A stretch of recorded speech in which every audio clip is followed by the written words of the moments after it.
America की economy के लिए डोनाल्ड ट्रंप एक बिजनेसमैन की तरह काम कर रहे हैं। ऐसा लगता है कि अमेरिका एक कंपनी है और डोनाल्ड ट्रंप उसके सीईओ। डोनाल्ड ट्रंप इस समय अमेरिका का एक एक डॉलर बचाने का काम कर रहे हैं। हाल ही में ट्रंप ने अफगानिस्तान से एक ऐसी डिमांड की है जिससे तालिबान भड़क गया है। इस खबर को सुनकर आप अंदाजा लगा सकते हैं कि ट्रंप अमेरिका की इकोनॉमी को लेकर कितना अग्रेसिव हैं।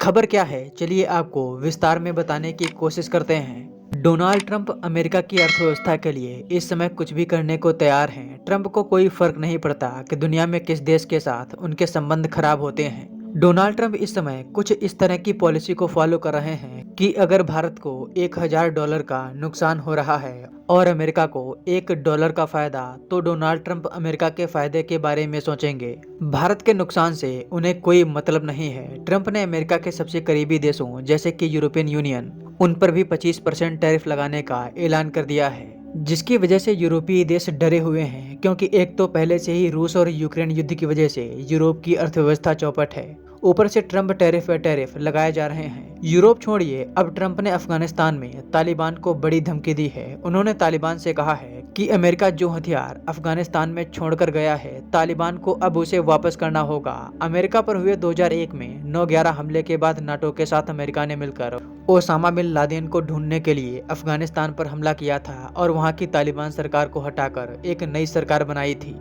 ये सरकार अगस्त 2021 तक रही। अमेरिका अपने बढ़ते खर्चों को देखते हुए 30 अगस्त 2021 को अफगानिस्तान से बाहर निकल गया, जिसके बाद तालिबान ने अफगानिस्तान पर कब्जा कर लिया। अमेरिका अफगानिस्तान में $2.3 ट्रिलियन और न जाने कितने सैनिकों को गंवा चुका है।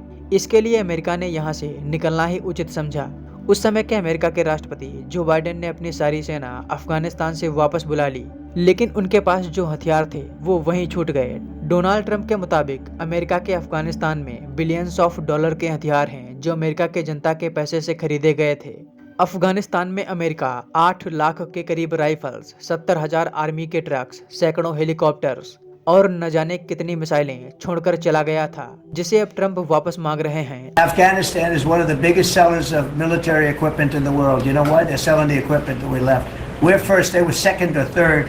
Can you believe it? They're selling 777,000 rifles, 70,000 armor-plated. Many of them were armor-plated trucks and vehicles. 70,000. अब सवाल ये उठता है कि इस पर तालिबान ने क्या बोला है। तालिबान ने कहा है कि अगर ट्रंप ने ये हथियार लेने की कोशिश की तो अमेरिका के इन्हीं हथियारों का प्रयोग वो अमेरिका पर करेगा। तालिबान ने कहा, ये हथियार मैंने जीते हैं और अब ये हथियार हमारे हैं। अब देखना ये होगा कि डोनाल्ड ट्रंप इसका कैसे जवाब देते हैं।